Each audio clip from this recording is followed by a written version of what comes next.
For Gembrook.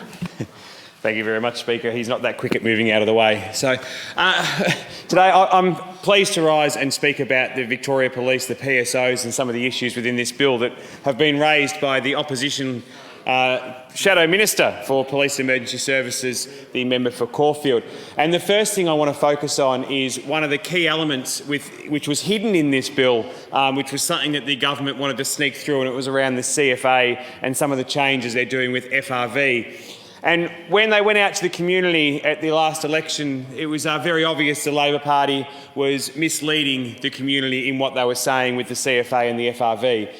And when they were going out and saying they were going to consult with the FRV and the CFA community about everything that was going to go on and how they were going to redo the boundaries and the impact on the volunteers in Victoria, it was obvious at the time that there was zero intention to actually go out and consult with the local CFAs, particularly in parts of regional Victoria, and more so in the growth areas of Victoria where CFAs are so important. Our surge capacity in Victoria is essential. It is vital. If we have a fire season, and this year we have got every chance, the same as every other year, to have a major fire event that is going to put lives, properties and so state forests at risk. And what have we seen? We've seen a government that has gone against their commitment to consult with those out in the community, particularly around the boundaries of the FRV stations, and they've used legislation to bring in the boundaries of the new stations in Victoria without any consultation to the CFA stations it impacts. If you go down to Westbury CFA, Trafalgar CFA, what an amazing bunch of people who have protected this community for such a long period of time. Farmers, people living in town, working at the local tractor shop, mechanics, local police officers, all within that station, all going out at any time of the day or night to protect their community. And the government come in and change the boundary for the FRV on behalf of the union leader, Peter Marshall, and they put that boundary and take away the primary response zones of those two stations. Westbury's only primary response now is more than 6 minutes away from their station. That is not fair. That is a disgrace, and that is the respect that we would show the CFA that you have failed by. We would go and speak to them and consult with them. Those CFA members down there in Trafalgar and Westbury understand that on occasion they need support.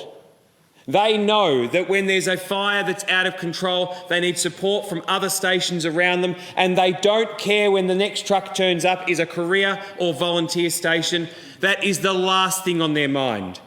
What they do care about is when the government rides over everything that they've spoken about with consultation and uses legislation to implement a boundary that affects and impacts their primary response zone, that removes the authority that they have, that removes them as call out as an option in the future for them, and that is something that is a really big concern. That is the picture that is going to be painted in CFAs across Victoria. That is a picture that this government has done with passing the FRV legislation in support of many others in this chamber to push through and allow the overriding factors of the union to have a say, to have what they want done without consultation of the CFA volunteers who have protected us for such a long period of time. Another section of this bill is around PSOs, and we all know in 2010 the PSOs policy was something that was a key policy taken to the election of the 2010 election of the Baillieu government. And it was a very important piece of legislation. And why was it brought in? It was brought in because violence on railway stations had increased and people felt unsafe.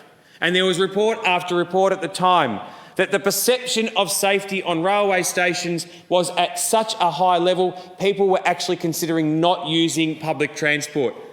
We want to make sure that people on our public transport system are safe. And the PSOs in there must be left on the stations, and that is why I support the amendment by Mr Southwick, the member for Caulfield, which says that post the COVID virus, we must make sure that 2 PSOs are back on the stations, every station through metropolitan Melbourne.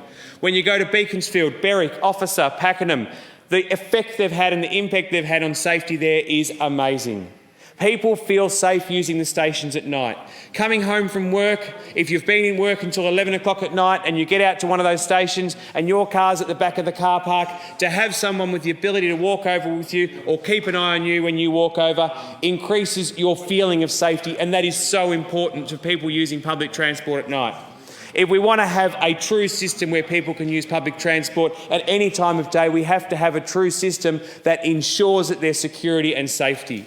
And those PSOs are there for that. And that is why these amendments should be supported, and we should make sure those PSOs go back. So with that short contribution, Speaker, I want to make sure that the Victorians understand the impact of the PSOs, why we had them there in the first place, why we want them to continue there, but more importantly, I want Victorians to understand the impact of this government's decision to bring in a bill that is overriding the opinions, the views and the expert knowledge of the CFA volunteers in the state of Victoria.